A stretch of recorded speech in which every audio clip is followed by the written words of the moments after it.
पढ़ने से नहीं होता है। सबके घर में रामचरितमानस की पुस्तक होनी चाहिए और किसी न किसी कथाओं का चिंतन भी करना चाहिए। वनवासी और कोल भीड़ों के बीच में भगवान गए हैं तब तो हद हो गई। वो कोल भीड़ बेचारे इतनी गरीबे में जी रहे थे, इसके पास तो ये परात था, वो जंगल में तो परात भी नहीं है, कंदमूल भरी भरी दोना, वो तो पत्तों का दोना बना करके ही निर्वाह करते थे। तो भैया पंचायती करे थे तो एक एक खटक जाओ, कथा सुनाया हो तो सुता बैठा रहो। तो जो पंचायत करे को आधा घंटा पंचायती करते तो पंचायती करे को तो बैठे तक जाओ, जो सुनो तो देखा तो सुने दो। ये रावण एक प्रवृत्ति है, कुंभकर्ण एक वृत्ति है। रावण किसी व्यक्ति का नाम नहीं। पूज्य राम किंकर जी से किसी ने पूछा एक बार, ये 3 जन्म में ही क्यों असुरों को होना पड़ा, रावण कुंभकर्ण हुए शिष्टवाद क्यों हुए? जब युग 4 है तो 3 ही जन्म में ये राक्षस क्यों हुए? तो वो तो भाई इतने बड़े विद्वान थे, हम लोगों जैसे छिछले नहीं थे। उन्होंने बड़ी प्यारी बात कहा, बोले सुनो, 3 युग में तो निश्चित पता था कि यही रावण कुंभकर्ण है, लेकिन कलयुग में इतने रावण कुंभकर्ण हो जाएंगे कि लिखना बड़ा कठिन है, रामायण में जगह देना बड़ा कठिन है। जब आपके मन की वृत्ति इतनी गंदी हो जाए तो समझ लेना तुम्हारा रावणत्व जाग गया है। और जब तुम्हारे जीवन की वृत्ति 10-10, 12-12 घंटे सोने की हो जाए तो समझ लो तुम्हारा कुंभकर्णत्व जाग गया है। और जब तुम्हारे मन में एक दूसरे के प्रति दया आवे तो समझना चाहिए तुम्हारा रामत्व जाग गया है। ये सारी वृत्तियां हैं, ये तो एक प्रतीक मात्र। आज समस्या समाज की यही है और मैं बड़ी विनम्रता से कह रहा हूं, आज समाज की सबसे बड़ी समस्या है कि हम संगठित नहीं हो रहे हैं। आज चर्चा चल रही थी रास्ते में, भैया हमारे साथ में तिवारी जी बैठे हैं, वर्ण व्यवस्था हमारी पहचान है। जिस दिन भारत में वर्ण व्यवस्था नहीं होगी, वर्णाश्रम नहीं होगा, तो हम सभी लोग क्या हो जाएंगे पता है? हम सभी लोग वर्ण संकर हो जाएंगे। ये हमारी पहचान है। विवाह अपने ही जाति में करो, ब्राह्मण ब्राह्मण में करे, क्षत्रिय क्षत्रिय में करे, वैश्य वैश्य में करे, शूद्र शूद्र में करे, लेकिन जब भक्ति हो और राष्ट्र का काम हो तो सारी जाति पाति भुला करके एक मंच पर। नहीं तो वो दिन दूर नहीं है जब घुट घुट करके रहना पड़ेगा। ये मंदिर कितना अन्याय हमारे साथ, 500 साल लग गए। हिंदुस्तान में, भारत वर्ष में 500 वर्ष लग गया रामलला का मंदिर निर्माण होने में। विचार करो, 22 जनवरी को आप लोगों के आशीर्वाद से मैं वही था जो घटना घटी। और जब मैंने पूरे धरती के लोगों को देखा, चाहे वो फिल्मी स्टार हो, चाहे वो उद्योगपति हो, चाहे वो कोई भी ऊंचे से ऊंचे महात्मा हो, वही बैठे बैठे लगा कि स्वर्णिम 22 जनवरी 2024 वो बैठ गए मेरे भवन में रामलला जगदीश। स्वर्णिम 22 जनवरी 2024 बैठ गए मेरे भवन में रामलला जगदीश। क्या है? ऊपर उठो, सोच बदलो, वैवाहिक संबंध हम अपने बिरादरी में करेंगे, लेकिन जब राष्ट्र की बात हो गई, जब समाज की बात हो गई, जब धर्म की बात हो गई, तब हम सब छूट जाएंगे। तब हमारा एक धर्म होगा जिसका नाम होगा हिंदू धर्म, सनातन धर्म, और कोई धर्म नहीं। मैं किसी का नाम नहीं लेना चाहता, लेकिन अन्य वर्ग के लोग यही करते हैं, उनके यहाँ सब हो जाता है। हम लोग सारी दुश्मनी हमारी चुनाव में आ जाती है। उसी समय इन्होंने गाली दिया था, इन्होंने ये किया था, इन्होंने ये किया था, इस भेदभाव को भुलाना पड़ेगा। भगवान श्री राम के चरित्र को यदि पढ़ते हो, ईमानदारी से बताना, जब भगवान जंगल में गए हैं और उस समय चुनाव हो जाता तो क्या होता पता है? केवल 2 ही वोट तो भगवान के विरोध में था, मथुरा देवी को। अरे चुनाव आयोग होता तो ये जिंदगी भर जेल में सड़ जाता, लेकिन उस 2 वोट को पक्ष में करने के लिए हमारे भगवान श्री राम 14 वर्ष जंगल में रहते। इसलिए ये राम कथा हमको प्रेरित करती है आपस में कैसे रहना चाहिए, सौहार्द और प्रेम। समय की सीमा में आज मैं नगद कथा सुनाने के विचार में हूँ। नगद कथा यह है, आपको सीखना है कैसे हमें किसके साथ में व्यवहार करना है। पुत्र का कर्तव्य क्या है? भगवान श्री राम 4 भाई हैं, खूब सुनते हो आप। मनुस्मृति एक दिन भगवान श्री राम गए अयोध्या के लाइब्रेरी में, और जैसे मनुस्मृति का पन्ना पलटा एक श्लोक मिला, अभिवादनशीलस्य नित्यं वृद्धोपसेन चत्वारितस्य वर्धन्ते आयुर्विद्या यशो बलम्। ये नहीं कि भाइयों को बुला लिया और सिखाना शुरू कर दिया, कुछ नहीं। स्वयं गए, माता पिता गुरु को प्रणाम किया, भाइयों ने भी प्रणाम करना शुरू किया। सबसे बड़ी समस्या है आज हम सिखाते हैं लेकिन स्वयं नहीं करते। हमारे संसार में सिखाने वाले इतने मिलेंगे लेकिन करने वाले नहीं मिलेंगे। सिखाना बंद करो, स्वयं करना शुरू करो।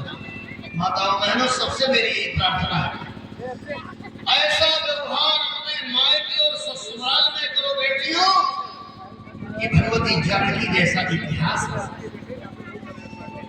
सब लोगों ने रामायण पढ़ा होगा, चुप नहीं होंगे आपके गांव के बच्चे। भाई का दर्शन कराता हूँ, निश्चित हो गया प्रभु श्री राम को जंगल जाना है, कोई तरीका नहीं। गेरुआ वस्त्र पहन भी लिया, और यदि मैं उधर जाऊं तो बहुत समय लग जाएगा। जब कैकेयी ने गेरुआ वस्त्र फेंका है, और जब भगवती सीता उस गेरुआ वस्त्र को उठाती है, लक्ष्मण ने धारण कर लिया, नंदन श्री राम ने धारण कर लिया, और भगवती सीता ने जब वो गेरुआ वस्त्र अपने हाथ में लिया, तो महर्षि की लेखनी कांप गए चक्रवर्ती सम्राट, और कांप गए महर्षि वाल्मीकि वशिष्ठ। क्या कहते हैं? आर्यपुत्र रघुनंदन कथम क्षीरम वदनन्ति अरण्ये मुने स्त्रिया। हे आर्यपुत्र, जनकपुर में हमें साड़ी पहनना सिखाया गया था, इन वस्त्रों को पहनना हमें नहीं आता। आप कृपा करके बताइए, जंगल में महात्माओं की नारियां कैसे इन कपड़ों को पहनती हैं, हमें नहीं आता है। पूरी अयोध्या हिल गई। वशिष्ठ जी आगे बढ़ गए। वशिष्ठ ने कहा, अरे कुल कलंकनी करके अभी धरती फटेगी, समझ जानती है कौन? इनके शरीर का कोई भी वस्त्र नहीं उतारा जाएगा। वनवास श्री राम को हुआ है, मैथिली को। और कहीं तुम्हें पता है, वाल्मीकि रामायण का श्लोक जो मैं बोलने जा रहा हूँ, नोट कर लेना और अपने अपने घरों में इसको लिख कर टांग देना। यही हमारी संस्कृति है, ये हमारा भारतवर्ष है। तुम क्या जानती हो? श्री राम को जंगल भेज रही हो, तुम सुखी हो जाओगी। नतद भविता, देखिए और ये बोल रहे हैं हमारे नतद भविता राष्ट्रम यत् रामो न भूपति और तद्वनं भविता राष्ट्रम यत् रामो निवत्स्यति। वो राष्ट्र नहीं होगा जहाँ श्री राम नहीं होंगे, और वो जंगल ही राष्ट्र बन जाएगा जहाँ प्रभु श्री राम चले जाएंगे। इसलिए कहीं अब वो सब एक शब्दों में एक साथ निश्चय हो गया, जाना ही है। तब हमारे चक्रवर्ती जी धीरे से सुमंत को बुलाते हैं, और सुमंत से क्या कहते हैं? जितनी हमारी बेटियां बैठी हैं, बहनें बैठी हैं, बहुएं बैठी हैं, माताएं बैठी हैं, चौपाई को ध्यान से सुनना, ऐसा व्यवहार करना चाहिए। चक्रवर्ती जी ने धीरे से सुमंत को बुलाया और कहा, सुमंत जी, हमें पता है मेरा राम सत्य सत्य है, वो नहीं लौटे। जो निर्णय उसने ले लिया, लेकिन एक प्रार्थना करो। सुमंत ने कहा, क्या? दोनों आंखों से चक्रवर्ती जी के आंसू बह रहे हैं, श्री राम प्रभु का स्मरण कर रहे हैं, और एक बात कह रहे हैं, क्या? जो नहीं फिर धीर दो भाई, सत्य संध दृढ़ व्रत रघुराई। वो सत्य संध है, दृढ़ व्रती हैं, यदि नहीं लौटते हैं एक काम करोगे क्या? तो तुम विनय करो कर जोरी कि फेरी प्रभु मिथिलेश किशोर। तो तुम प्रार्थना करना कि मेरी पुत्रवधू लौट के आ जाए। यदि पुत्रवधू लौट के आवेगी तो 14 वर्ष में अपने पुत्रवधू में अपने पुत्र को विहार करके अपने प्राण को रख सकूंगा, क्योंकि पुत्रवधू और पुत्र में मैं अंतर नहीं मानता हूँ। ये श्री राम संस्कृति है। ऐसा व्यवहार कर। आंसू गिरने लगे, सुमंत जी दंग रह गए। ये राम कथा है। इन सारी कथाओं को आप अपने जीवन में उतारो। और बस एक बात मैं और कहूंगा, आज जो समाज की समस्या है, कल भी मैंने कहा था धन बहुत बढ़ा,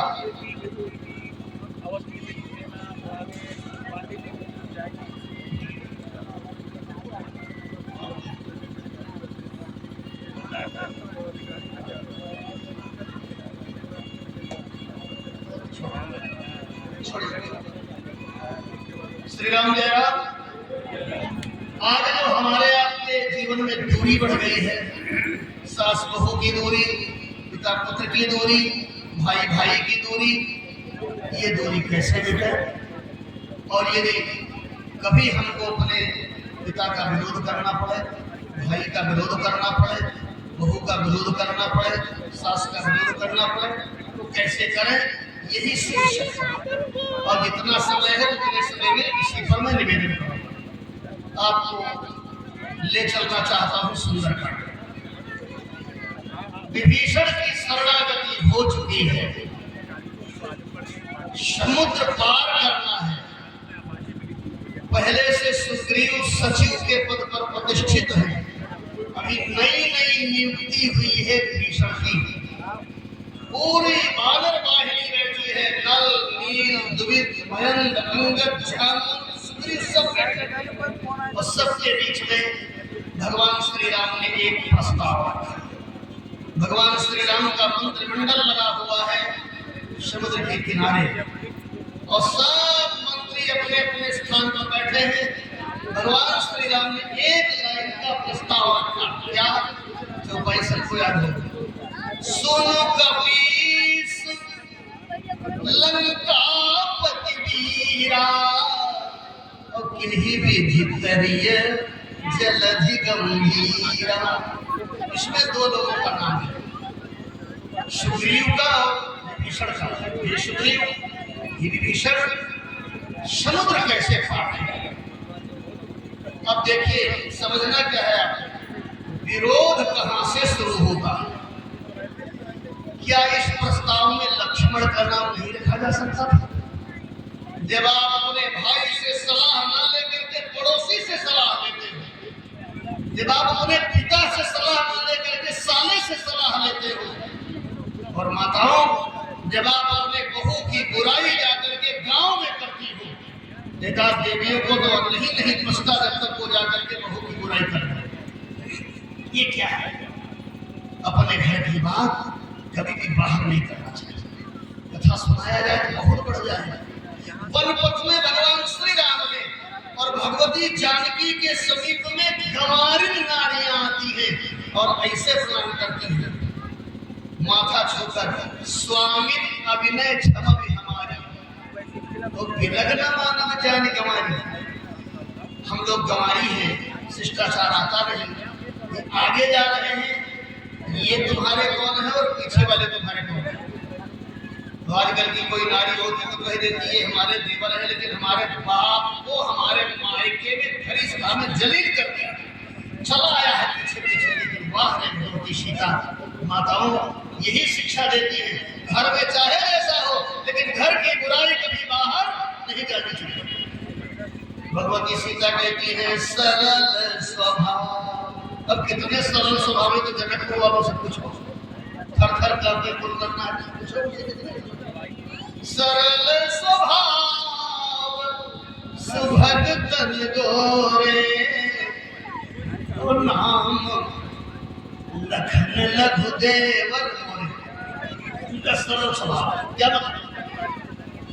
चाहे जितनी कठिनाई तुमको अपने घर में हो, लेकिन घर की बात बाहर ना करना।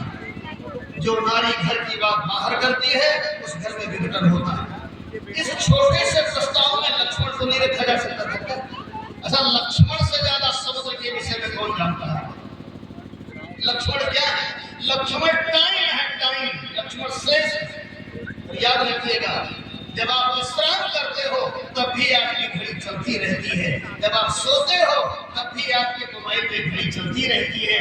लक्ष्मण शेष है, लक्ष्मण समय है, ये कभी विश्राम नहीं करते। सारा संसार विश्राम करता है लेकिन लक्ष्मण विश्राम नहीं करते। आज लक्ष्मण को इस प्रस्ताव से बाहर कर दिया, तब बताइए घर में क्या होगा? यही विरोध की जड़ होती है। यदि आप लक्ष्मण के चरित्र को देखें, लक्ष्मण जी क्या क्या क्या नहीं किए भगवान के साथ रहने के लिए। भगवान राम जंगल जा रहे हैं, लक्ष्मण जी को पता लगा, चरणों में प्रार्थना किया, हम भी चलेंगे। भगवान ने कहा नहीं चलोगे तुम। क्यों? बोले माता पिता गुरु जी है, उनकी सेवा करो। लक्ष्मण जी ने कहा महाराज ये सब हमारे बस की बात नहीं।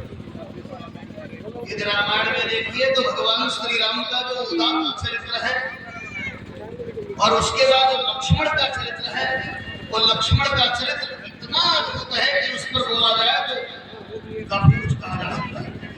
लक्ष्मण जी ने कह दिया महाराज कुछ नहीं करेंगे। क्यों नहीं करोगे? बोले न मैं माता को जानता हूँ, न पिता को, न गुरु को। भगवान ने कहा अच्छा किसी को नहीं जानते? नहीं। कभी कभी हम लोग भी यही कह देते हैं, कभी कभी बोलचाल की भाषा में हम कह देते हैं कि हमारे माई बाप आप हैं। भाषा है, माता पिता आप ही हो। कोई कह दे हम ही माता पिता है तो छोड़ो, आप चलो मेरे साथ, तो बड़ी कठिनाई हो जाएगी। जैसे लक्ष्मण जी ने कहा गुरु पितु मातु न जानो काऊ और कहूं स्वभाव नाथ पति आऊ। गुरु पिता माता सब आप ही हो। भगवान ने 5 मिनट के बाद लक्ष्मण की परीक्षा ले ली। अच्छा लक्ष्मण तो चलो तैयार हो, हम यही चाहते थे तुम भी हमारे साथ चलो। लक्ष्मण जी ने कहा चलो। धीरे से प्रभु ने कहा लेकिन एक काम करो, जब चल ही रहे हो तो मांगो विदा मातु सन जाई, थोड़ा महतारी से विदाई लेके आओ। और जैसे लक्ष्मण विदाई लेने चले भगवान ने कहा खुल गई कलई। अभी कह रहे थे मैं किसी को जानते नहीं और किस महतारी के पास जा रहे हैं विदाई लेने। और जब लक्ष्मण अपने माता के पास विदाई लेने गए तो मानो भगवान श्री राम ने टेलीफोन कर दिया, लक्ष्मण जा रहा है, सुधार देना, क्योंकि शिक्षा तो माता ही देती। लक्ष्मण जब मैया के चरणों में प्रणाम करके खड़े हुए, सुमित्रा ने कहा आज दूसरी बार प्रणाम कैसे करने चले आए लक्ष्मण? बोले माँ अब 14 वर्ष के बाद आपका लक्ष्मण प्रणाम करेगा। क्यों? सारी बात सुना दी। ऐसे ऐसे ऐसे 14 वर्ष के लिए श्री राम के साथ जा रहा हूँ। सुमित्रा जी ने कहा लक्ष्मण तुम बहुत बड़ी गलती कर, तुम्हारे जैसे पुत्र को उत्पन्न करके मैं पुत्रवती अपने को मान रही थी, लेकिन आज पता चला लक्ष्मण तुम गलत कर रहे हो। क्यों माँ? तुम मेरी माँ हो, मैं विदाई लेने आया हूँ, तुम ऐसी भाषा क्यों बोल रही हो? सुमित्रा जी ने कहा तुमने अपनी माँ को पहचाना ही नहीं। लक्ष्मण मैं तुम्हारी माँ नहीं हूँ और ना ही तुम्हारे पिता चक्रवर्ती दशरथ। अब लक्ष्मण तो हतप्रभ रह गए, मेरे पिता महाराज नहीं है, मेरी माँ आप नहीं हो, तो मेरी माता कहाँ है, मेरे पिता कहाँ है? महर्षि जी लिखते हैं सुमित्रा जी ने कहा रामं दशरथं विद्धि मां विद्धि जनकात्मजाम् अयोध्याम् अटवीं विद्धि गच्छतात यथा सुखम। जो लक्ष्मण से भूल हुई थी उसको सुमित्रा ने सुधार दिया। लक्ष्मण मैं तुम्हारी माँ नहीं हूँ, तब कौन है? बोले तुम्हारी माँ तो वैदेही, तुम्हारी माँ तो वैदेही है और पिता राम सब भांति स्नेही। तुम्हारे माता पिता तो वही थे, तुम यहाँ क्यों चले? और लक्ष्मण की खोपड़ी ठनकी, मैंने भी तो यही कहा था तुम पिता तो जानो गाओ वाह रे मैया आज तुमने पुत्र को अच्छी शिक्षा दिया और मेरी बुद्धि को जागृत कर दिया, लेकिन इतने पर थोड़े माँ रुकेगी, जितनी माताएं बैठी है सुन लेना। सुमित्रा ने कहा बेटा अभी तुमने जो पूरी कहानी हमको सुनाया है कि इस तरह से वो जा रहे हैं, कैकेयी ने भेजा है मेरे सामने ही भूल जाओ, सारी कहानी यही भूल जाओ। क्यों? कैकेयी ने 14 वर्ष का वनवास दिया है। सुमित्रा जी ने कहा नहीं, परमात्मा श्री राम को कोई धरती का जीव जंगल भेज ही नहीं सकता। ये दुनिया जानती है, पूरी अयोध्या जानती है, मैं तुम कैसे कह रही हो? क्या बात है? सुमित्रा ने कहा बेटा लक्ष्मण, और यही सबको सीखना है, अपने अपने काम की बात हर व्यक्ति ढूंढ लेता है। सुमित्रा जी कहती है लक्ष्मण भूल जाओ, कैकेयी ने जंगल नहीं भेजा है, न तुम्हारे पिता ने जंगल भेजा है, तो जंगल क्यों जा रहे हैं? सुमित्रा जी कहती है तुम्हारे भाग्य राम बन जाहि, कारण और तात कछु नाही, वो तुम्हारे लिए जंगल जा रहे हैं। लक्ष्मण जंगल में तुमको अकेले अपने आराध्य के चरणों की सेवा करने का अवसर मिला है। जंगल में तुमको अकेले अपनी असली माता का सेवा करने का अवसर मिल जाएगा। और आपको बताऊं, हमारे अयोध्या के संतों का चिंतन है कि जब महारानी सीता विदा होकर के आई तो सभी सासुओं ने मुंह दिखाई दिया था। कैकेयी ने कनक भवन दे दिया, प्रसिद्धि है।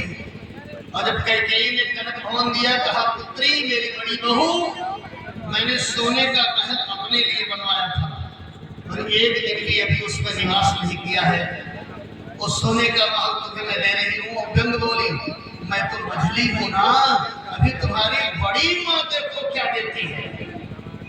और बेचारी कौशल्या तो कैकेयी के छूटे हुए वस्त्रों को ही पहनती थी। कैकेयी अपने सौंदर्य से चक्रवर्ती नरेश के हृदय पर शासन करती थी। व्यंग बोली अभी तुम्हारी बड़ी माँ देखो क्या देती है। और जब कौशल्या जी बुलाई गई, कौशल्या जी से कहा गया मुझे दिखाई कि क्या दे रही हो। कौशल्या जी रोने लगी। अब कनक भवन से बड़ा तो कुछ था नहीं किसी के पास, लेकिन रोते रोते कौशल्या जी ने कहा मेरे लल्ला राघव को बुलाओ। कैकेयी ने कहा अब समझ में आया, ताला चाबी दे दिया होगा श्री राम को। अभी कहेगी खोलो खजाना और दुर्लभ से दुर्लभ जो मणियां हो वो बहू को दिया जाए, मेरे राघव को बुलाया जाए। भगवान श्री राम आए, मैया के पास में खड़े हो गए। कैकेयी अभी भी सोच रही है क्या देने जा रही है, और धीरे से कौशल्या जी ने प्रभु श्री राम का हाथ पकड़ा और कहा मेरी बड़ी बहू, 9 हीरा जिसको मैंने अपने गर्भ में रखा है, इससे बड़ी संपत्ति मेरे जीवन में न हो सकती है, वरना है आज से मैं अपने राघव को तुम्हें दे रही हूँ। राघव मेरा नहीं रहेगा, राघव तुम्हारा हो जाएगा। सुमित्रा की बारी आई। सुमित्रा ने कहा कनक महल दे दिया, कैकेयी ने श्री राम को दे दिया, कौशल्या ने। और पुत्री भविष्य में तुम्हारे कितनी संतानें होंगी ये तो मैं नहीं कह सकती, लेकिन मेरे 2 बेटे हैं और इन दोनों बेटों के ऊपर से आज से मैं मातृत्व का अधिकार हटा रही हूँ। आज से तुम्हारे बेटे रहेंगे और पूरी जिंदगी तुम्हारे ही बेटे बने रहेंगे। उसी बात को स्मरण करके कहती है तात तुम्हारी, मैंने उसी दिन सौंप दिया था तो यहाँ क्यों आ माँ तू दे और पिता राम। संसार का पिता क्या करेगा? पढ़ा देगा, लिखा देगा, आगे बढ़ा देगा, छोटे रहोगे कक्षा बुनियादी खरीद देगा, स्कूल में भर्ती करा देगा। इतने तो ये संसार के पिता है, हम लोग के पिता है, आप भी पिता हो, आपका कर्तव्य इतना है पाते लक्षते के पिता। लेकिन सुमित्रा जी क्या कह रही है, ये वो पिता नहीं है। तब कौन पिता है?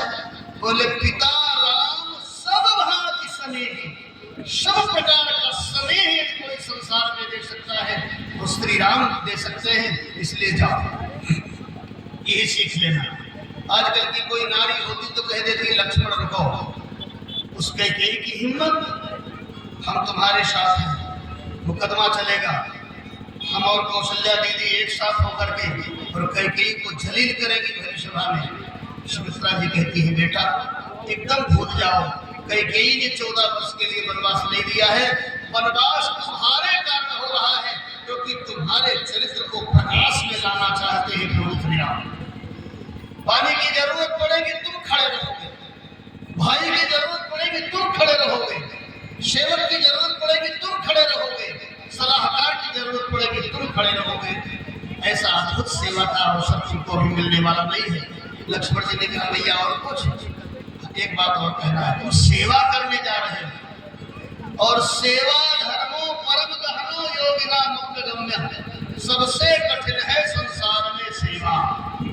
कमी नहीं है धन दौलत की, कमी न लल्ली लालों की, सिर्फ कमी है इस दुनिया में सेवा करने वालों की। सेवा करना है तो सेवा में बहुत सावधानी, राग रोष ईर्ष्या मद तुम्हारे जीवन में राग ना आ जाए, तुम्हारे जीवन में सेवा करते करते रोष ना आ जाए, ईर्ष्या ना आ जाए, मद ना आ जाए। तो आगे की जो पंक्ति है, आगे के जो शब्द हैं वो बड़े गंभीर हैं, क्योंकि लक्ष्मण जी मैया से बात करते करते खिड़की से झांक रही उर्मिला को देखने लगे। और जब उर्मिला पर दृष्टि पड़ी इतने में सुमित्रा ने भी देख लिया कि लक्ष्मण तो ऊपर अपने पत्नी को देख रहा है, तो तुरंत कह देती है राग रोष ईर्ष्या मद, और जिसको देख रहे हो मोह और जनिक बहु इनके बस हो, कहीं इनके बस में न हो जाना, क्योंकि समाधि हंत्री जन्मो यंत्री धर्मे कुमंत्री कंपस्य तंत्री सतकर्म हंत्री कलिता जदेना वृथागतम तस्य नरस्य जीवितम, नारी के बस में मत होना राग रोष ईर्ष्या मत हो। और लक्ष्मण जी भगवान श्री राम के साथ आए। अब मैं निवेदन कर रहा हूँ, इतना बड़ा त्याग करने वाले लक्ष्मण आज जब सलाह लेना हुआ तो इनका नाम लाए। सुन कपीस लंकापति वीरा, के विधि तरीय जलधि गंभीरा। हे सुग्रीव, ये विभीषण कैसे पार किया जाए, और यही विरोध का कारण प्रत्येक घर में होता है। जब पड़ोसी को बुला करके अपने घर में सलाह लेते हो, और कभी कभी बंटवारा सिद्ध तब होता है जब पिता पुत्र के बंटवारे में पंचायत होती है, पूरा गांव इकट्ठा होता है। ठीक है, आप विचार करो ये ठीक है क्या? यही नहीं ठीक। कोई मेला घूमने बेटा गया तो उसके पिता के मित्र मिल गए, पिता के मित्र ने कहा वाह वाह बहुत दिन के बाद मिले हो, तुम्हारे पिताजी ठीक है? बोले हाँ। तुम्हारे में 2 भाई हो ना? हाँ। बंटवारा हो गया? बोले हाँ। तो पिताजी तुम्हारे में है? कहा नहीं। तुम्हारे बड़े भैया में? बोले नहीं। तो कहा तीर्थ गए हैं? कहा नहीं। तो वृद्धाश्रम में? बोले नहीं। तो हैं कहा पिताजी? किसमें है? हमें तो चिंता होने लगी, हमारे मित्र हैं। उसने धीरे से कहा चाचा जी पिताजी हमारे में नहीं है, हम पिताजी में हैं, क्योंकि हम कौन होते हैं पिता को अपने में रखने वाले, पैदा करने वाले हुए हैं, और हम उनमें हैं, हम उनके साथ हैं, वो हमारे साथ नहीं है। ये भाव होना चाहिए। पिता पुत्र के बंटवारे में पड़ोसी आएगा पंचायत करने? अरे तुम पुत्र हो, वो पिता है, हटाओ पड़ोसी को, हमारे पिता पुत्र का मामला है, मैं आपको प्रणाम करता हूँ, आप जाओ, हम बंटवारा स्वयं कर लेंगे। आज लक्ष्मण का नाम है। सुग्रीव का सबसे पहले नाम है सुन कपीस, और लक्ष्मण जी सुग्रीव पर बहुत चिढ़ते थे। लक्ष्मण जी मन ही मन में सोचने लगे यदि सुग्रीव ने कोई प्रस्ताव रखा तो हमारा बाण और इसकी खोपड़ी आज इसको जिंदा नहीं छोड़ेगा। अब आप सोच रहे होंगे लक्ष्मण जी सुग्रीव पर क्यों चिढ़ते थे? लक्ष्मण जी इसलिए चिढ़ते हैं, थोड़ा और पीछे चलते। मन ही मन में लक्ष्मण सोच रहे हैं ये कायर सलाह देगा, ये नपुंसक सलाह देगा, ये वही सुग्रीव तो है। जब भगवान श्री राम सुग्रीव से मैत्री करते हैं और हनुमान जी महाराज ने मित्रता करा दिया तो प्रभु श्री राम को दुखी हो गए। सुग्रीव क्या मेरी सीता मिलेगी? सुग्रीव ने कहा महाराज बिल्कुल पक्की बात। कैसे? तो सुग्रीव ने एक संस्मरण सुनाया। बोले महाराज एक बार मैं मंत्रियों के साथ यही बैठ करके कुछ विचार कर रहा था। आप लोगों को चौपाई याद होगी। मंत्री सहित यहाँ एक बार करत रहूं कुछ विचार कर रहा था। तो क्या हुआ? लक्ष्मण जी सुन रहे, दूर खड़े खड़े सुन रहे। अरे गगन पंथ देखी मैं जाता, परबस परी बहुत बिल पाता। मैंने आकाश मार्ग में एक नारी को किसी निशाचर के हाथ में देखा, रो रही थी। लक्ष्मण चैतन्य हो गए, नजदीक आ गए। सुग्रीव ये सुना रहे हैं, लक्ष्मण दूर खड़े थे, नजदीक आ गए। तब क्या हुआ? आपने देखा? हाँ देखा।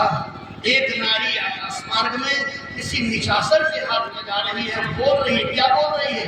कि राम राम हा राम पुकारी। वो राम राम कह रही थी, जोर जोर से चिल्ला रही थी। और जब उसने हमको देखा तो हम देख दीन हूं पट डारी। हमको देख करके उसने कपड़े फेंक दी। यही लक्ष्मण का माथा ठनका। क्या ठनका? ये डरपोक गाय देखता है, उठता नहीं है। और उसी जंगल में एक मांसाहारी पक्षी गीध, वो सुनता है। और गीध ने सुना है, देखा नहीं। चौपाया गया, सुना। गीध गीधराज सुनिया रतवानी, रघुकुल तिलक नारी पहचानी। अरे पुत्री सीते पुत्री करसी जनिद्रास। क्या आज भारत की दशा यही है। हम लोग किसी पार्टी के प्रचारक नहीं हैं, लेकिन इतना जरूर कहेंगे कि इसकी पूर्ववर्ती सरकारें जो थी यही कर रही थी। भारतीय नारी विदेश जा रही है और विदेशी शक्ति उसको लेके जा रहा है, और हम मंत्रिमंडल चला रहे हैं। हम मंत्रिमंडल चला रहे हैं। लक्ष्मण जी सोचने लगे, इनके पास हनुमान जैसे सेवक, सुग्रीव जैसे दूत। एक ही दृष्टि में सुग्रीव पहचान गया कि कोई आ रहा है, लगता है बाली ने भेजा है। और हनुमान जी से कह भी देता है, जाओ देखो, जाओ देखो, दोनों आ रहे हैं। तो अपने प्राण रक्षा के लिए हनुमान को भेज देता है। लेकिन जब भारतीय नारी चिल्ला रही है तो ये बैठ करके मंत्रिमंडल चला रहा है। और ये मूर्ख कितनी बढ़िया बात बता रहा है कि मंत्री सहित यहाँ एक बाबा बैठे हैं, कुछ गलत विचारा और घर पर खुदे मैंने बड़ी प्रसन्नता से बता रहा है कि वाह वाह, हम इतने बहादुर हैं कि भारतीय नारी जा रही है और मैं मंत्रिमंडल चला रहा हूँ और मैं देख रहा हूँ। और हद तो तब हो गई जब उस नारी ने अपने अस्मिता की रक्षा के लिए वस्त्र फेंका।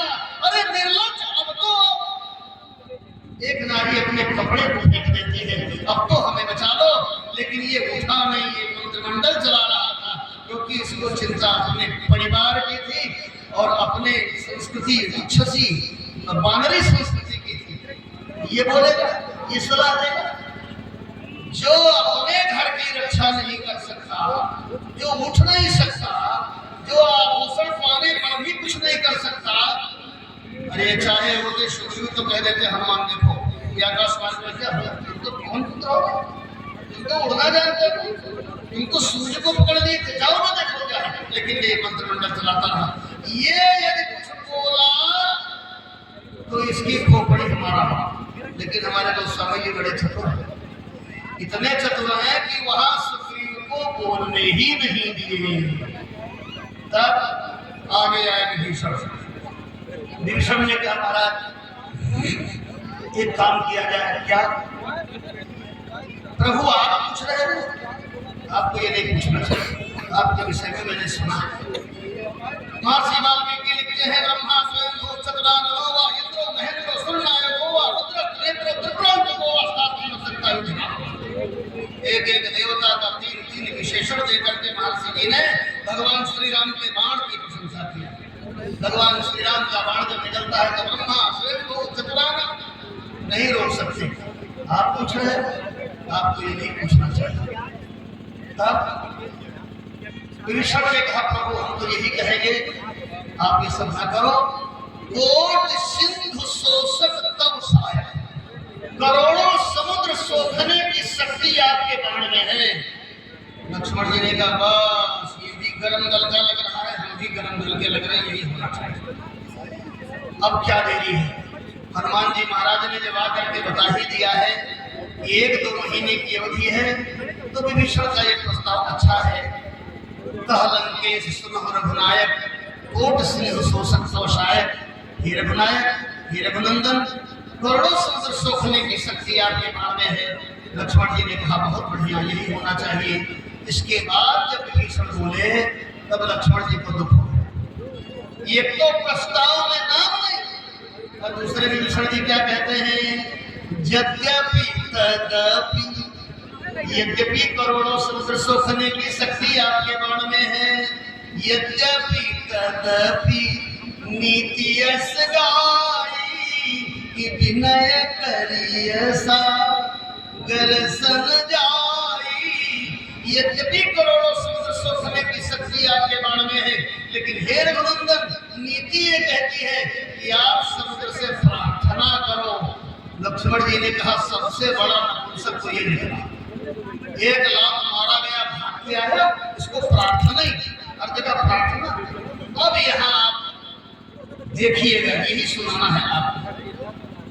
तब यहाँ लक्ष्मण जी क्या कहते हैं, तो स्वामी जी महाराज जी लिखते हैं, जब विभीषण ने कहा कि महाराज आपको प्रार्थना करनी चाहिए, और भगवान ने उस पर मुहर लगा दिया, सखा कही तुम नीत, ये कलयुग के राक्षस हैं। दैव जो हो सहाय, तुम जो कह रहे हो वही करेंगे, माने विनय करेंगे, प्रार्थना करेंगे। अब यहाँ गोस्वामी जी लिखते हैं, जब विनय पर भगवान श्री राम ने मुहर लगा दिया तो गोस्वामी जी को लिखना पड़ा कि मंत्र मन मन भावा, और हम वचन सुनी अति दुख पावा। पहली बार लक्ष्मण को प्रभु श्री राम की वाणी से दुख हुआ। ये दुख क्यों हुआ?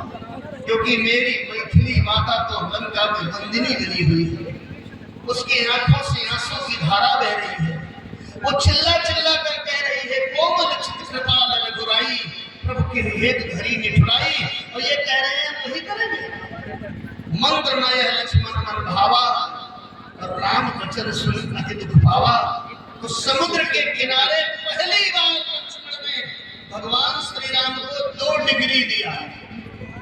आज तक हम लोग प्रभु श्री राम को बड़ी बड़ी डिग्रियां दी, कृपालु है, दयालु है, स्नेहालु है, और लक्ष्मण जी क्या कह रहे हैं कि कादल मन को एक आधारा, और देव देव आलसी पुकारा।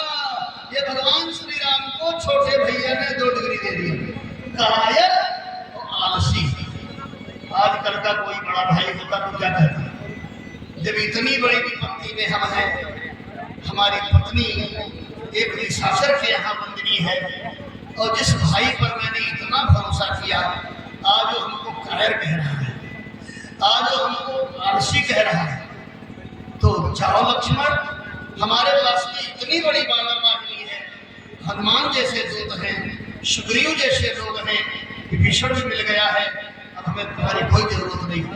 हमें ये उम्मीद नहीं थी कि जो भाई मेरे सामने कभी बोलता नहीं था, जो भाई कभी मेरी निंदा सुन नहीं सकता था, गोस्वामी जी महाराज लक्ष्मण की वंदना करते हैं तो 4 चौपाई लिखते हैं, मंदम लक्ष्मण पद जल जाता, शीतल स्वर सुख भगत सुनाता, रघुवर कीर्त विमल पताका, दंड समान है उदर जाता, शीश सहस्त्र से सद्भव कारण, जो भूमि भव डारत, सदा राम पर जय लक्ष्मण सौमित्र गुणाकर।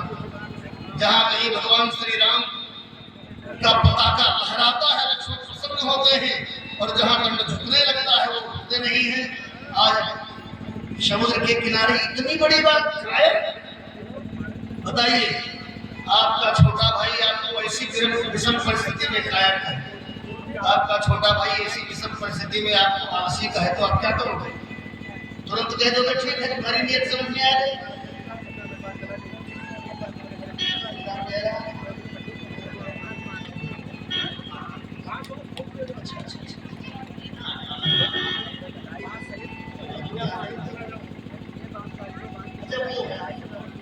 ठीक ठीक ठीक। अरे भाई हमारे जितेंद्र पांडे जी कथा के मंच में करौली वालों आ रहे हैं, नीम करौली से आ रहे हैं और देखिए ये भगवान के चरणों में कुछ अर्पित भी कर रहे हैं। बस श्री राम जय राम, श्री राम जय राम। समय की कमी बैठ जाओ। कथा बीच में न रुकने पाए, मैं यही निवेदन कर रहा था। अब आपको यही सीखना है, जब छोटा भाई बड़े भाई को कायर कह रहा है, जब छोटा भाई बड़े भाई को आलसी कह रहा है, जब बहू सास को कायर कह रही हो, आलसी कह रही हो, जब पिता पुत्र को ताना मार रहा हो, तब आपको क्या करना चाहिए? यही भगवान श्री राम से सीखना है।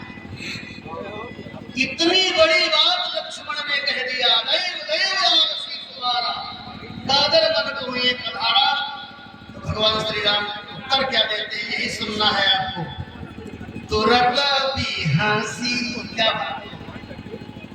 पुत्र पिता को डांट रहा हो, पिता हंस करके हृदय से लगा। छोटा भाई बड़े भाई को कायर कह रहा हो और बड़ा भाई हंस करके हृदय से लगा रहा हो। तुरंत भी हंसी बोले रघुवीरा, ऐसा ही करब धरो मन धीरा। हे लक्ष्मण, हम वही करेंगे जो तुम कह रहे हो। नाथ दयु कर कौन भरोसा, सोखिए सिद्ध करिए मन अनुसार। लक्ष्मण बेटा, देव का क्या भरोसा है? क्रोध करिए, समुद्र को सोख लीजिए। तो भगवान कहते हैं ऐसे ही करब धर्म मन धीरा। अब आप बताओ, बहू सास पर बिगड़ी हो, सास कह दे प्रिया जो तुम कह रही हो तुम्हारी बात मैं मानूंगा। छोटा भाई बड़े भाई पर बिगड़ा हो, बड़ा भाई कह दे भैया ठीक है जो तुम कह रहे हो वही हम करेंगे। पुत्र बिगड़ा हो, पिता संभालने की प्रक्रिया, संभालने की पद्धति आप श्री राम से सीख लो। लक्ष्मण इतनी बड़ी बड़ी बात कह देते हैं, लेकिन तुरंत बैठा नहीं जा रहा क्या? हंसने के बाद कहा, तुरंत भी हंस बोले रघुवीरा, ऐसे ही करब धर्म मन धीरा। लक्ष्मण जी ने कहा महाराज ऐसे कब करोगे? प्रभु ने कहा लक्ष्मण, पहली नियुक्ति विभीषण की हुई है मंत्री पद पर, और पहली बार सलाह इन्होंने हमें दिया है, थोड़ा किसकी की बात मान लीजिए। अच्छा आप विचार करो, अभी मैंने श्लोक कहा ब्रह्मा स्वयं उच्च भगवान काल के भी काल है, और 3 दिन समुद्र से प्रार्थना करे वो न माने, उसकी हिम्मत है क्या?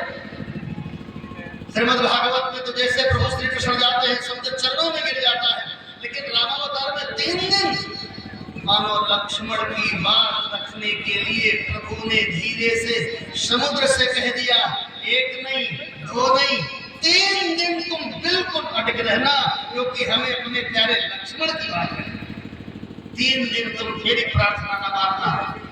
और तब आप आगे पढ़ेंगे, यही है नीति प्रीति परमार्थ स्वार्थ को न राम सब जान यथार्थ।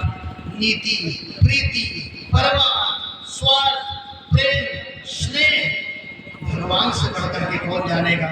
उन्होंने अपने चरित्र के द्वारा जो स्थापना किया है समाज में, बैरू राम बड़ाई करही बोलनी मिलनी चलन अवसर। इतने बंदर भाव वहां सुग्रीव जामवंत हनुमान है, लेकिन किसी से भगवान नहीं कुछ कहते हैं और 3 दिन तक प्रार्थना करते हैं, जो वो नहीं कुछ सुनता है। तो आपको याद होगा, विनय न मानत दलद जड़ गए 3 दिन बीत, बोले राम सकोप तब भय बिन होए न प्रीत। आगे क्या है? लक्ष्मण पान, सुग्रीव से नहीं, हनुमान से नहीं और किसी से नहीं, क्योंकि लक्ष्मण ने ही प्रस्ताव रखा है, सोखिए सिंधु करिए मन दोषा। तो छोटे भैया के मान को रखना है। विभीषण की बात रह गई, प्रार्थना भी कर लिया, 3 दिन भी बीत गए। अब छोटे भैया को प्रसन्न करना है, अब लक्ष्मण को प्रसन्न करना है, अब शेष को प्रसन्न करना है।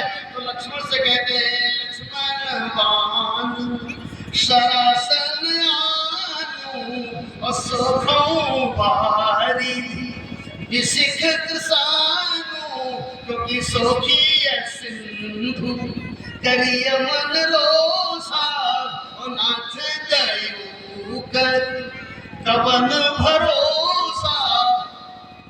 लक्ष्मण ने कहा था सोफिए सिंह, तो भगवान कहते हैं सोखो वारिद विषय संग लाओ। लक्ष्मण से मांग करके लक्ष्मण को भी प्रसन्न कर दिया और पहले प्रस्ताव रखने वाले विभीषण को भी प्रसन्न कर दिया। इसको कहते हैं श्री राम नीति, और इसी नीति पर हम सब लोगों को चलना चाहिए। भगवान के मंगलमय चरित्र से यही सीखना चाहिए। एक चौपाई और से सुना देता हूँ। अंगद को भगवान दूत बनाकर भेज रहे हैं। अंगद को बड़ा अच्छा मौका मिला। अंगद ने कहा प्रभु क्या क्या करना होगा बताइए। रावण को मार के आना है। भगवान चुप रहे, बोलते गए आनंद रावण तो बहुत कुछ बोल गए, ये करे ये करे ये करे ये करे। यही तो श्री राम का चरित्र है। और इसी को सुन करके संसार के जो प्रभु श्री राम के निंदक भी हैं वो कह देते हैं कि कुछ तो तत्व है। अंगद तैयार है, क्या करना है क्या करना है।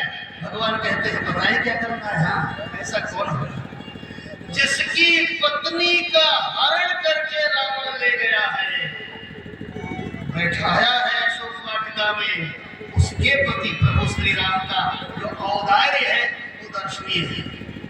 आजकल तू मैंने शाम को हो जाए, गाली गलौज शाम को हो जाए, और सवेरे ही हम कांटा रख देते हैं जहाँ से हमारा पड़ोसी निकलता है, रास्ता भूल देते हैं। यही होता है। भगवान क्या करें अंगद से कि काजे हमार, हम ये नहीं चाहते। रावण जैसे दुर्दांत के प्रति भी भगवान का उदात्त चरित्र। अंगद से कहते हैं तुमको क्या करना है बताओ बताओ। बोले काजे हमार और तासु हित होई और कुशन करे बत कही सोई, जिसमें हमारा काम हो जाए, हमको हमारी मैथिली मिल जाए और हमारे दुश्मन रावण का भी हित हो जाए। ये दुश्मन का हित कौन चाहता है जिसमें हमारा काज हो जाए और हमारे शत्रु का हित हो जाए। अंगद तुमको वही करना है। ये है श्री राम कथा और ये है श्री राम चरित्र। कभी आपको विरोध करना पड़े तो इन चौपाइयों को पढ़ लेना और प्रभु श्री राम के इन आदर्शों को अपने जीवन में उतार करके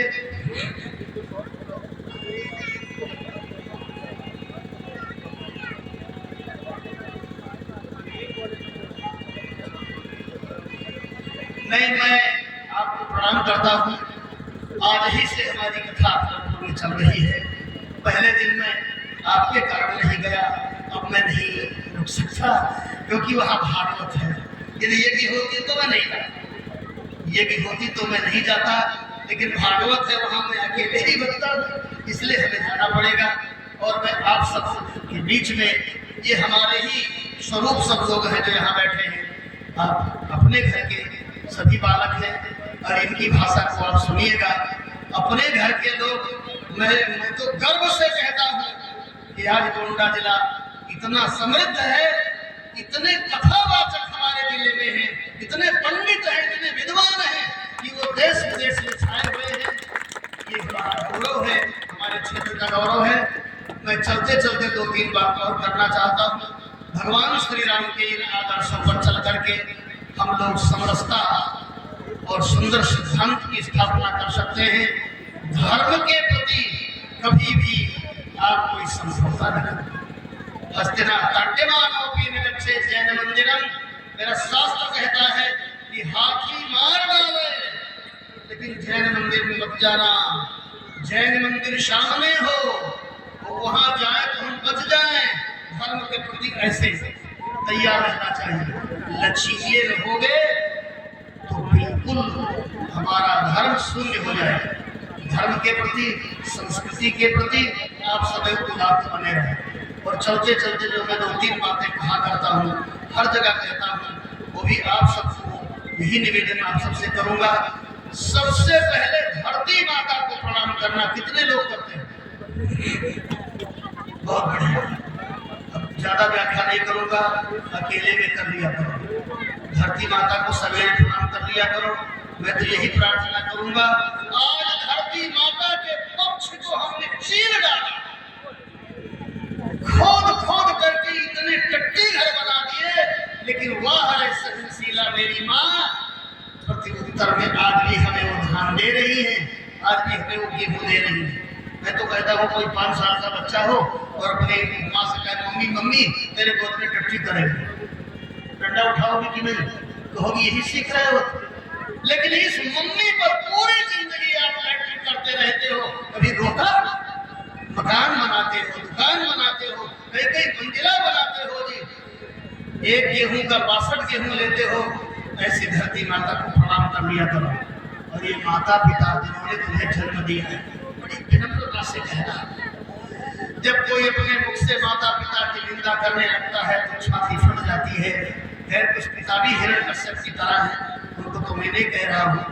एक आध लोग कहते हैं कि क्या किया पिताजी ने, क्या किया, कुछ खेत छोड़ के चले गए, कुछ पैसे छोड़ के चले गए, कुछ ये छोड़ के चले गए, हमने मजदूरी किया शुरू में, ये किया वो किया वो किया। हमने धीरे से कहा भागे वो तुमको छोड़ के चले गए, इससे बड़ा क्या होगा। और कुछ छोड़ के गए कि नहीं गए, लेकिन तुमको छोड़ के चले गए तब तो तुम कर लिए, नहीं पूजा करते। माता पिता निंदनीय नहीं है, माता पिता वंदनीय है।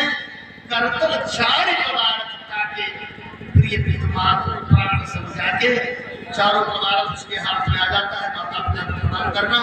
और जितने माता बहन भाई बैठे हो, यदि भगवान ने शक्ति दिया हो और जगह दिया हो तो प्रत्येक हिंदू के दरवाजे पर गाय जरूर होनी चाहिए, तुलसी का वृक्ष और गौ माता, ये प्रत्येक हिंदू के दरवाजे पर होनी चाहिए। भगवान से पूछ दिया नारद जी ने, स्थायी पता बताओ कहाँ मिलोगे। भगवान ने कहा गांव मध्य बसा हुए हमें, मैं गायों के बीच में मिलूंगा। गौ माता पालो, भैंस पालो दूध के लिए, गाय पालो सेवा के लिए, और तुलसी दल डाल के ही भोजन करना, बिना तुलसी दल डाले नहीं। तुलसी के पत्र में हमारे शरीर की रक्षा करने के इतने पोषक तत्व उपलब्ध हैं कि तुलसी डालते ही किसान जो अन्न है वो शुद्ध में बदल जाता है। इसलिए तुलसी दल डाल करके भोजन करना। 5 मिनट हर हालत में समय भगवान को देना।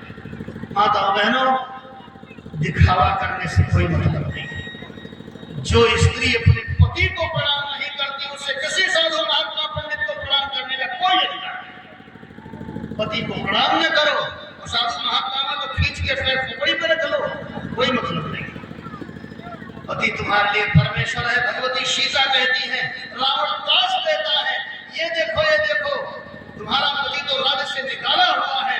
मैथिली वाल्मीकि रामायण में कहती है, दीनोवा राज्यहीनोवा यो में भरता सामे गुरु। वो दीन है, राज्यहीन है, चाहे जो है, मेरे स्वामी हैं और वही मेरे गुरु हैं। इसलिए पति का अपमान, पति की कोई निंदा करे तो नहीं सुनना। श्री राम जय राम।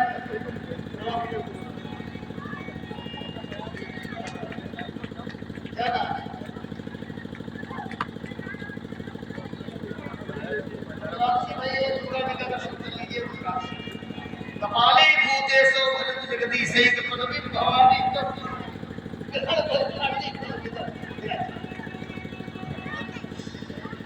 बस चलते चलते मैं यही प्रार्थना कर रहा था, माताओं बहनों, पति का अपमान नहीं।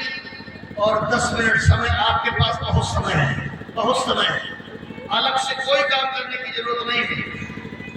जो काम घर का है, बर्तन मांजते समय, आटा गूंथते समय, कुछ भी करते समय भगवान का चिंतन करो। फिल्मी गाना सुन सुन करके, वो फिल्मी गाना गा गा करके जो भोजन बनेगा, वो भोजन कभी तुम्हें उच्च विचार नहीं दे सकता। हमारे यहाँ गर्भाधान संस्कार के पहले माताएं भगवत भजन करती थी तो प्रहलाद और ध्रुव जैसा बालक उत्पन्न होता था। आज तो इस व्हाट्सएप ने सबको व्यस्त कर दिया है। आज पागल, बारात में चले जाओ ऐसे ऐसे चल रहा है, स्टेशन पर चले जाओ ऐसे ऐसे चल रहा है। बच्चे तो सब बिगड़ रहे हैं। एक बच्चा इतना मोबाइल चलाता था, हमने कहा भाई खाते कितने देर होगा? आधा घंटा। नहाते कितना हो? बोले आधा घंटा। पढ़ते कितने हो? बोले आधा घंटा। मोबाइल कितना चलाते हो? पूरा दिन। पूरा दिन मोबाइल ना चलाओ। मोबाइल चलाने का भी कोई टाइम टेबल बना लो। ऐसे तो समय से खाली रहो तो भाई बिना मतलब उसको मत चलाओ। ये मेरी प्रार्थना है। तुलसी दल डाल के भोजन करना और वही दोनों चौपाई जो कहीं भी जाता हूँ मैं इन्हीं दोनों चौपाइयों को सबके बीच में रख देता हूँ। ऐसे हाथ करिए और इसी चौपाई को बोलिएगा सवेरे। इसी चौपाई को बोल करके आप अपना काम शुरू करेंगे। जितने लोग बैठे हो सब ऐसे हाथ करके जो मैं चौपाई पढ़ने जा रहा हूँ पढ़ो। देखो हमारे यहाँ 3 देवता है, ब्रह्मा विष्णु महेश, सही है ना, सबको पता है। सवेरे प्रत्येक व्यक्ति ब्रह्मा होता है क्योंकि ब्रह्मा का काम है सृजन करना। आप ही सवेरे उठते हो तो गोड़ा जाना है, यहाँ जाना है, वहां जाना है, सृष्टि का काम सवेरे करते हो। और पूरा दिन व्यक्ति विष्णु बना रहता है क्योंकि भगवान विष्णु का काम है पालन करना। आप भी बाजार से चलते हो, सब्जी खरीद लो, चाय पत्ती खरीद लो, चीनी खरीद लो, इससे हमारा परिवार खाएगा पिएगा। पूरा दिन बने रहते हो विष्णु। और रात्रि में जब घर पर आओ तो बन जाओ शंकर। सोने के समय दुनिया जाए चूल्हे बाढ़ में आपको खर्रा करेगा। 2 पाठ करने में भले चूक जाओ ब्रह्मा और विष्णु बनने में, लेकिन नींद बढ़िया ना आई तो फिर गोली खाना पड़ेगा। नींद तो बढ़िया आनी चाहिए। शंकर जी का पाठ आपको बढ़िया करना चाहिए, नींद अच्छी आनी चाहिए। तो सवेरे क्या पढ़ना है आपको? और एक जगह दिन और कर दूं, सवेरे व्यक्ति जब उठता है तो उसकी बुद्धि अत्यंत शुद्ध और पवित्र होती है। मैं तो कहता हूँ चाहे जितना क्रोधी होगा, और जैसे एक लोटा पानी डालेगा सीताराम सीताराम जय दुर्गा माता जय भगवान शंकर जय गुरुदेव कहेगा। और जितनी देवियां बैठी हैं और जो बहुएं बैठी हैं, यदि आपकी सासू को बहुत क्रोध आता हो तो मैं प्रार्थना करता हूँ धीरे से कहो अम्मा जी थोड़ा स्नान कर दो। तो मैं गारंटी से कहता हूँ अम्मा जी ने स्नान किया तो पारा डाउन हो जाएगा। अभी नहीं कथा सुन के जाओ तो एक बाल्टी पनीर डाल दो उनके खोपड़ी पर तो और बिगड़ जाएगा। धीरे से कहो अम्मा जी थोड़ा स्नान कर दो। स्नान के बाद जैसे राम राम करते हो भाइयों, ऐसे भोजन के समय भी राम राम करो, ऐसे विश्राम के समय भी राम राम करो। तो तुम्हारा भोजन, तुम्हारा विश्राम और तुम्हारा प्रातः काल का जागरण सब एक रूप हो जाएगा। सवेरे क्या करना है ऐसे करिए और सब लोग चौपाई बोलिए।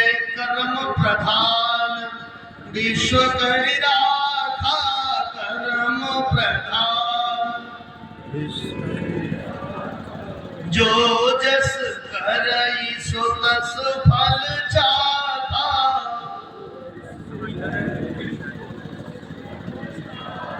ये चौपाई कहती है कि कर्म प्रधान है, जैसा करोगे वही फल मिलेगा।